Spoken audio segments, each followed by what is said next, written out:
سبحانك لا علم لنا إلا ما علمتنا إنك أنت العليم الحكيم ولا حول ولا قوة إلا بالله العلي العظيم. الحمد لله رب العالمين حمدا يوافي نعمه ويكافئ مزيده.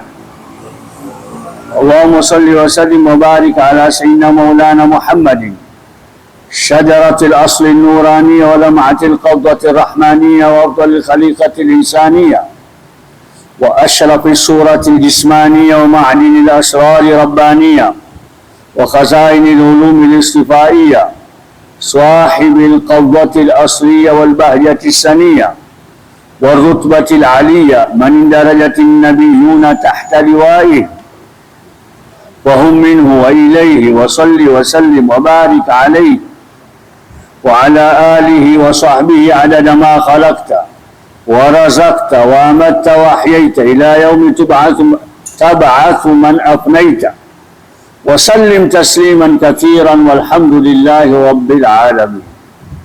وبسند المتصل للإمامين الجليلين الإمام المحلي والإمام السيوطي رحمهم الله تعالى وأدام النفع بهما وبعلومهما الشريفة في الدارين آمين رضي الله عنكم آمين. فقد قال الله سبحانه وتعالى العليم الحكيم في كتابه الكريم: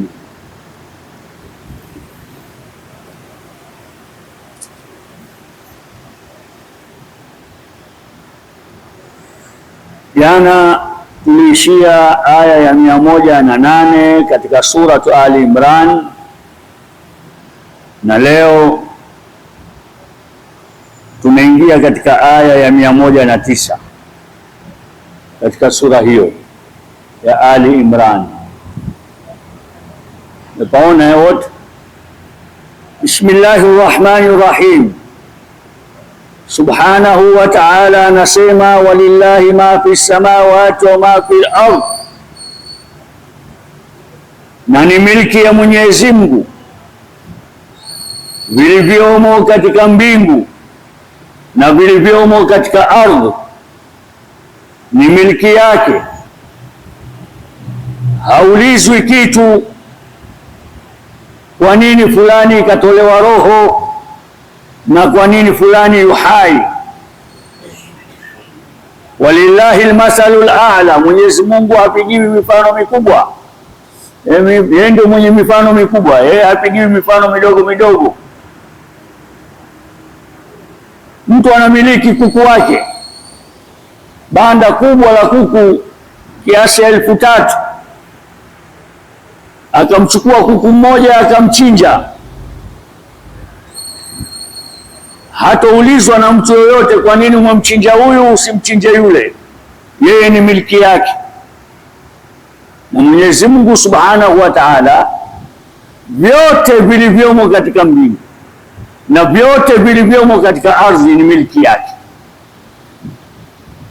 kuanzia malaika, majini na watu na viumbe vingine vyote. La yusalu an shay'in, Mwenyezi Mungu haulizwi kitu. Kwa nini kafanya hivi? Kwa nini kamfanya huyu kuwa kilema? Kwa nini huyu kamwongezea kidole cha 6? Haulizwi kitu Subhanahu wa Ta'ala. Yafalu ma yashau, Mwenyezi Mungu anafanya atakacho fi mulkihi, katika ufalme wake. Sasa hapa anasema Subhanahu wa Ta'ala walillahi, na ni milki ya Mwenyezi Mungu, ma, kila kilichomo, kilichokuwa kina roho na kisichokuwa na roho, ndio maana imetumika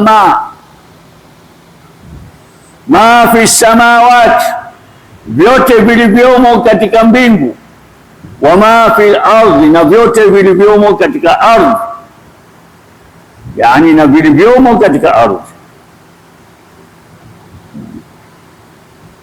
Yeye ni vyake milkan, kwa kuvimiliki, wa khalqan, na kwa kuviumba, wa abidan, na wote ni watumwa wake Mwenyezi Mungu.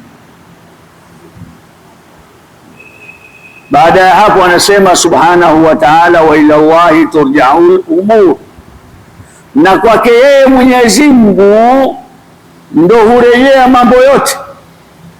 Lolote utakalofanya mwisho wake ni kurejea kwa Mwenyezi Mungu. Anayetaka kumhesabu atamhesabu, anayetaka apite bila kuhesabiwa atapita. Wale ambao watapita bila hesabu,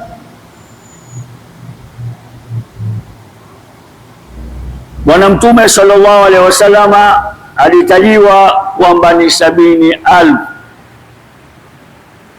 lakini yeye akaambiwa na Sayyidina Abubakar radhiyallahu ta'ala anhu, umma wako ni mwingi sana, hawa 70,000 hawatoshi, mwombe Mwenyezi Mungu ziada. Akamwomba Mwenyezi Mungu ziada kwa kila mmoja aliyomo katika hao 70,000, ikawa amepewa 70,000 nyingine. Kwa hiyo 70,000 mara 70,000 ni milioni 49.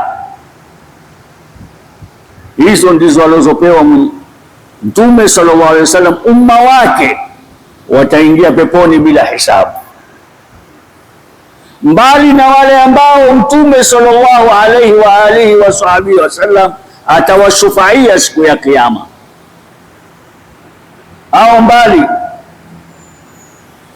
na Mtume sallallahu alaihi wa alihi wa sahbihi wasallam anasema kwa kueleza umma wake kwamba yeye Mtume sallallahu alaihi wasallam, shafaati li ahli al-kabairi, maombi yangu siku ya Kiyama yatakuwa kwa wale waliofanya madhambi makubwa. Kwa hiyo mtu asikate tamaa na rehema za Mwenyezi Mungu.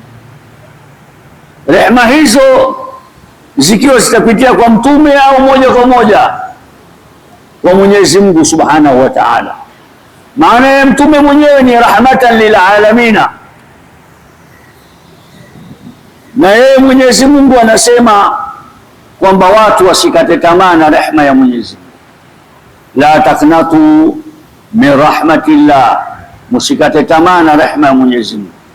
Inshallah Mwenyezi Mungu atuweke sisi pamoja na wazee wetu pamoja na watoto wetu na kila anayetuhusu sisi katika watu wema.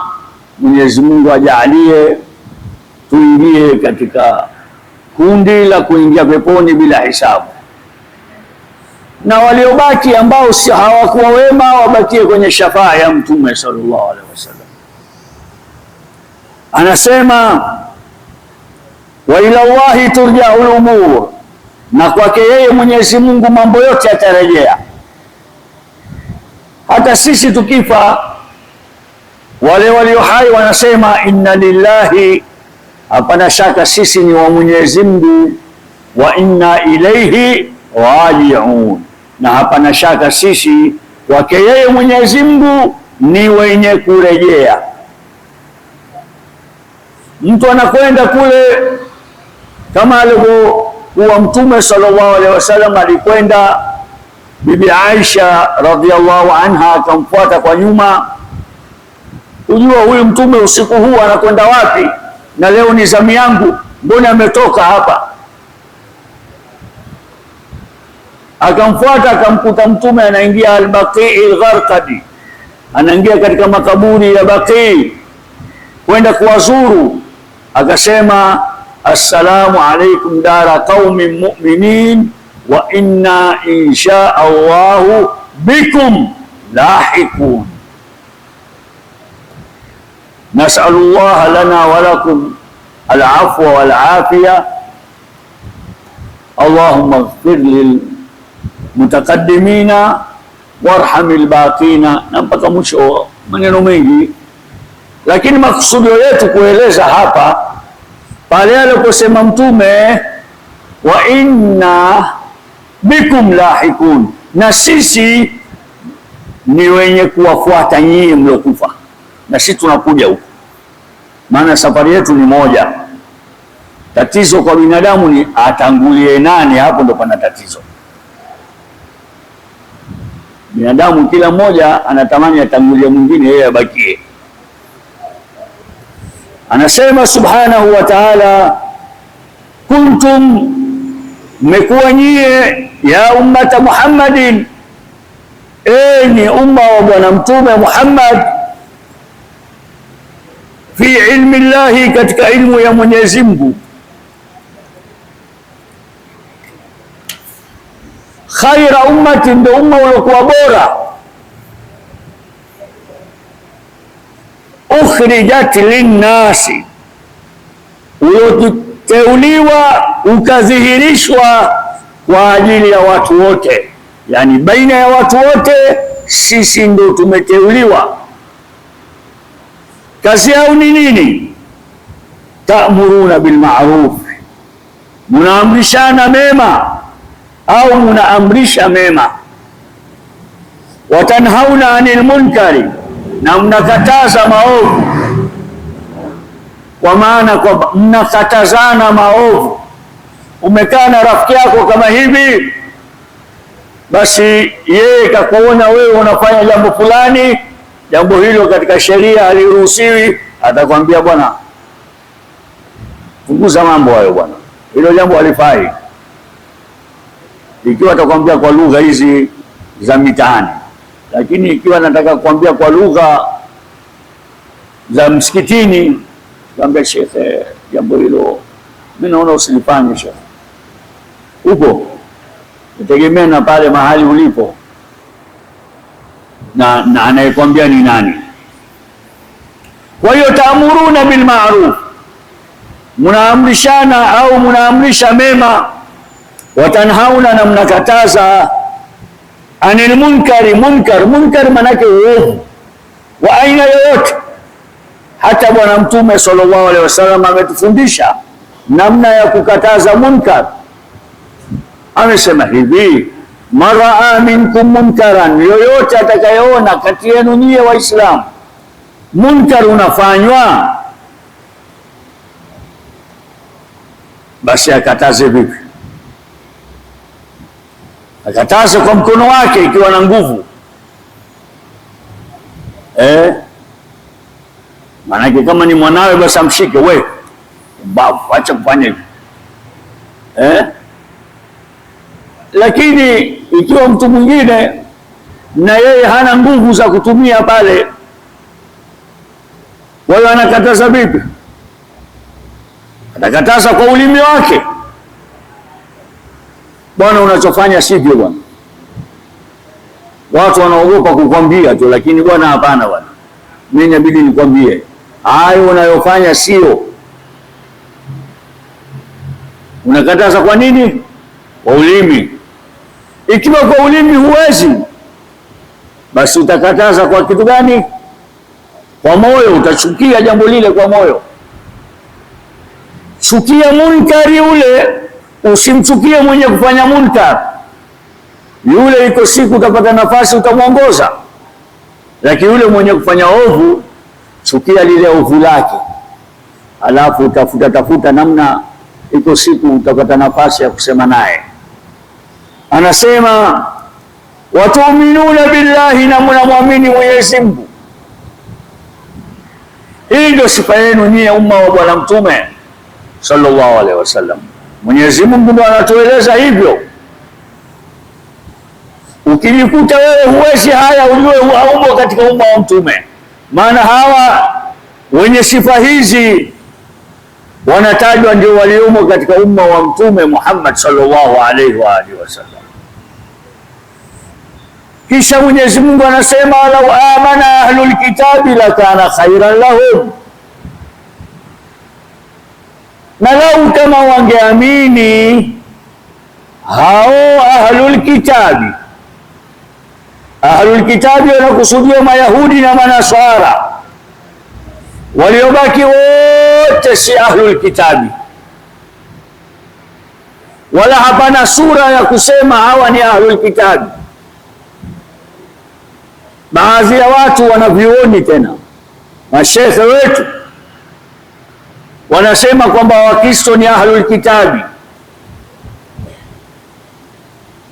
hawaingii katika ahlul kitabi. Kwa nini? Kwa sababu Mwenyezi Mungu Subhanahu wa Ta'ala amesema, laqad kafara alladhina qalu inna Allaha thalithu thalathatin, wallahi hakika wamekufuru wale ambao wamesema Mungu ni mmoja katika watatu, yani wanathibitisha utatu. Hao wamekufuru. Kisha Mwenyezi Mungu anasema ndani ya Qur'ani, lam yakunil ladhina kafaru min ahli alkitabi, hawakuwa hao walokufuru hawakuwa katika ahlul kitabi, si katika ahlul kitabi. Kwa hiyo ahlul kitabi wanaokusudiwa hapa na sehemu zote ambazo inatajwa ndani ya Qur'ani au hadithi za Bwana Mtume sallallahu alaihi wa alihi wa sahbihi wasallam kuwa hao ni ahlul kitabi, basi ni Mayahudi ambao ni wafuasi wa Mtume Musa na Manaswara ni wafuasi wa Mtume Isa. Hao ndo Mayahudi, ndo ahlul kitabi wanaokusudiwa humu ndani ya Qur'ani. Anasema Mwenyezi Mungu, walau amana ahlul kitabi, lau kama wangeamini ahlul kitabi. Kuamini nini?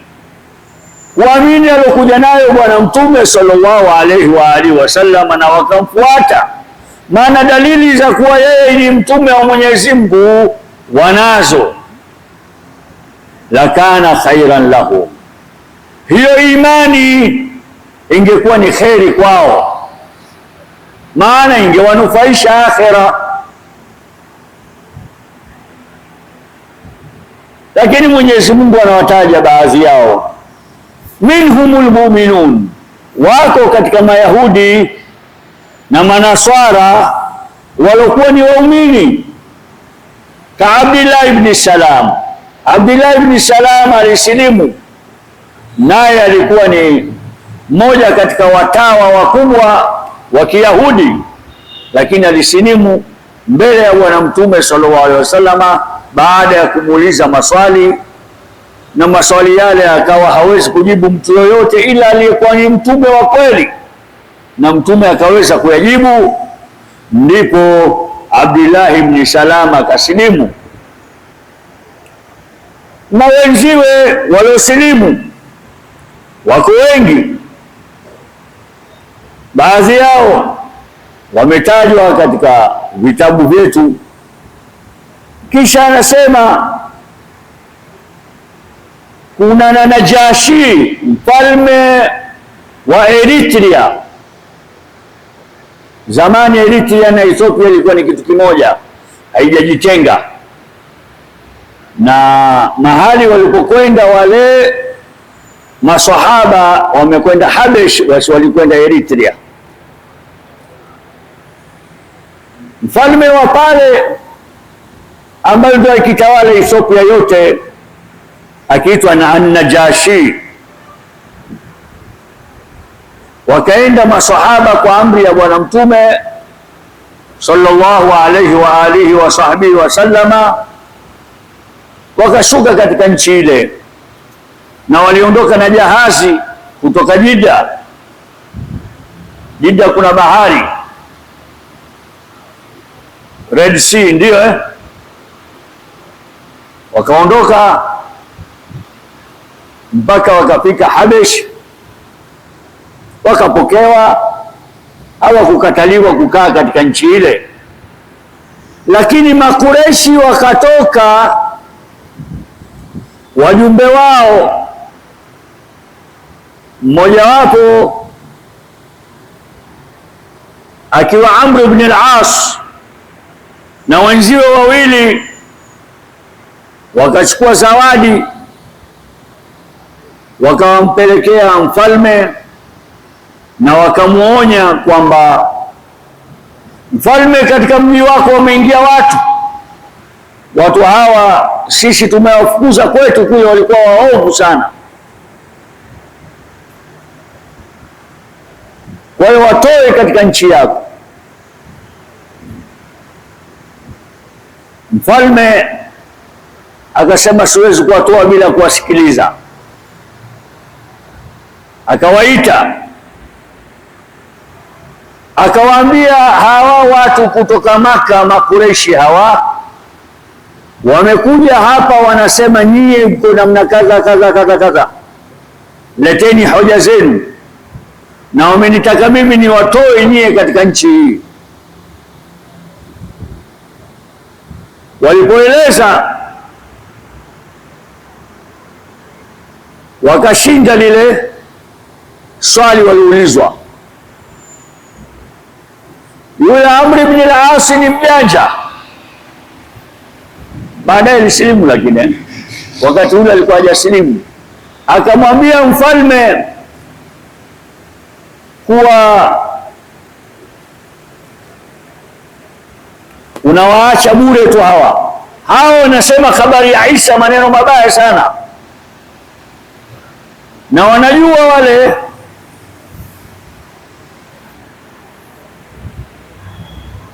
Najashi kwamba wao wanamkubali Mtume Isa, wao ni Manaswara. Kwa hivyo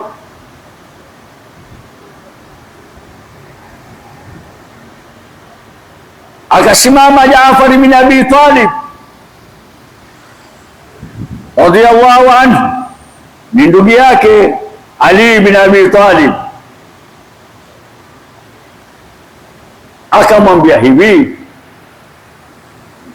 haya maneno alosema ni kweli, sisi tunamtaja Nabii Isa, lakini sio kwa ubaya.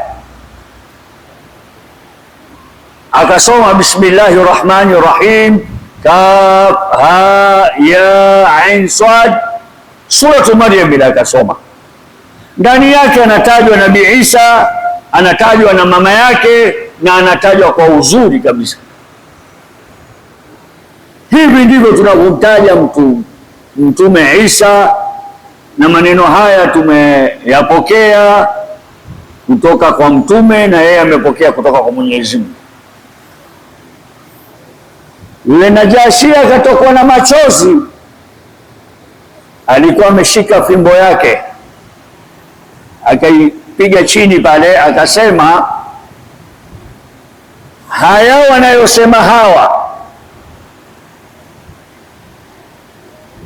basi ni ya ukweli tupu, hayajapituka hata chembe na yale aliyokuja nayo Mtume Isa. Na mtume huyu inaonyesha ndo yule aliyotabiriwa na vitabu vilivyopita, Taurati na Injili. Na ikiwa ndio hivyo, basi atakuja kutawala mpaka hapa nilipogonga fimbo yangu.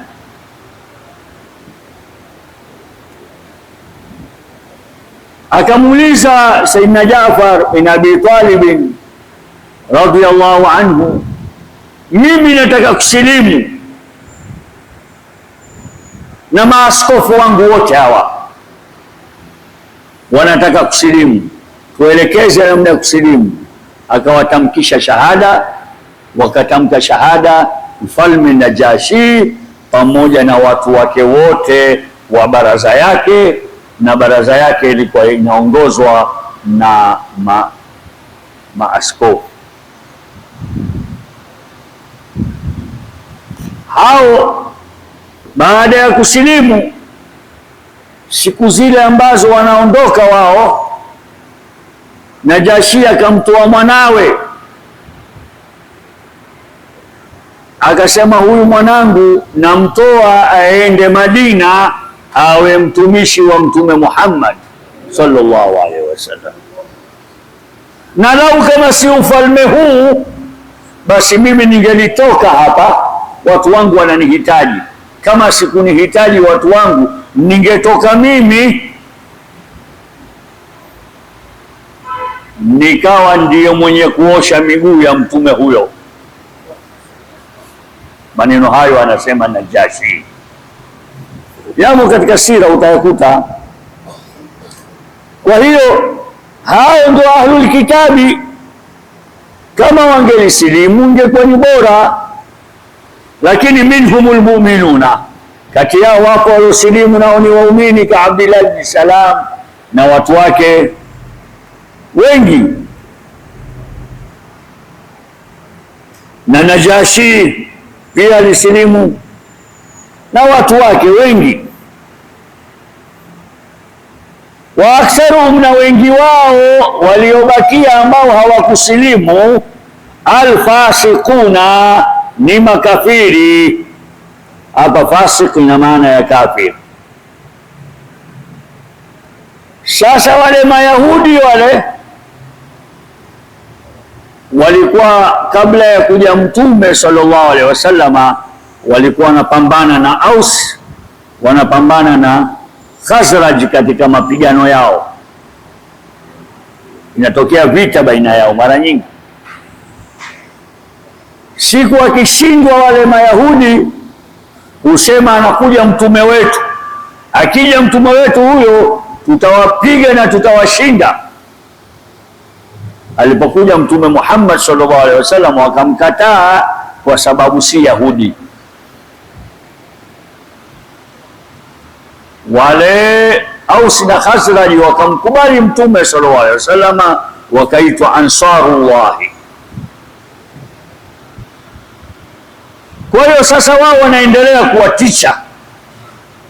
Basi Mwenyezi Mungu anasema la yadhurukum, hao Mayahudi hawawezi kuwadhuru kitu nyie, ya maashara almuslimin, enyi kundi la Waislamu, bishaiin, kwa jambo lolote hawawezi, illa adha, wanachoweza wao ni kufanya maudhi, bilisani, kwa ulimi, kwa kumtukana Mtume na kutukana Uislamu, min sabbin, yani kuanzia matusi hayo, wa waidin, na vitisho, wa yukatilukum, na wakiwataka kupigana na nyie. Sasa maana sasa wapigani na Aus na Khazraj, sasa watakuwa wanapigana na Waislamu. Yuwallukumul adbara, watarudi kinyume nyume kwa kushindwa, munhazimina, hali ya kuwa wameshindwa. Thumma la yunsarun, kisha hawatunsuliwa na kitu juu yenu. Bal lakumun nasru alaihim, bali nyie mtapata nusura juu yao.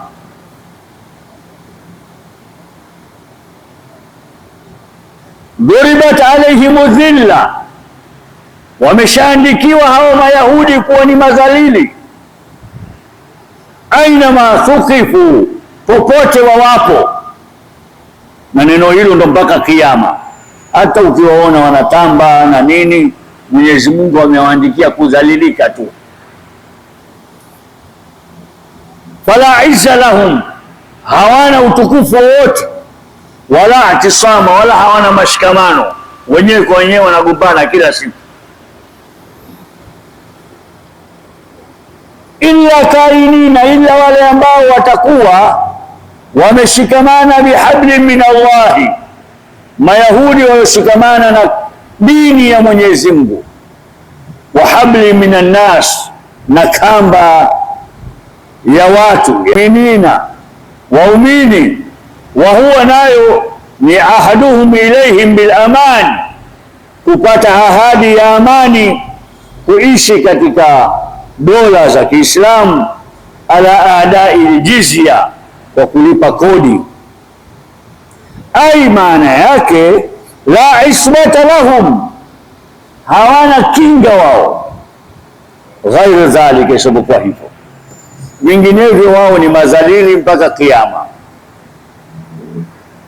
Wabau, na wamerejea Mayahudi, bighadhabin min Allahi, kwa ghadhabu kutoka kwa Mwenyezi Mungu.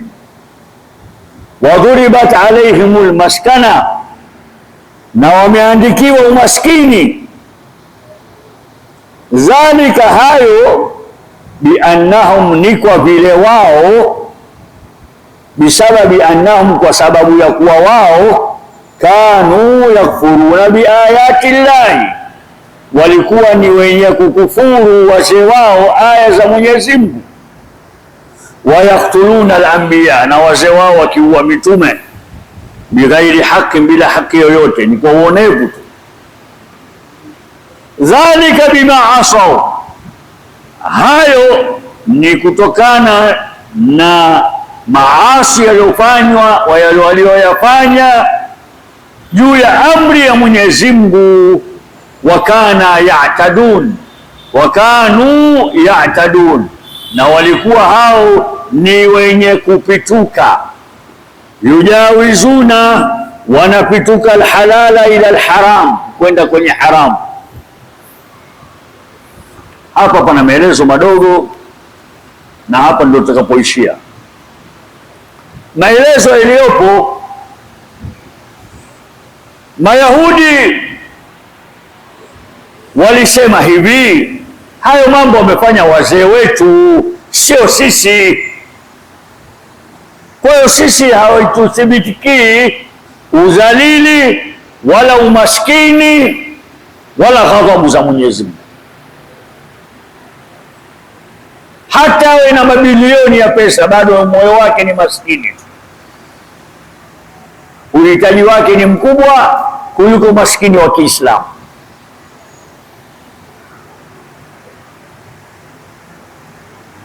Mtume sallallahu alaihi wasallama kupitia kwa maswahaba aliwaambia, nendeni kawajibuni.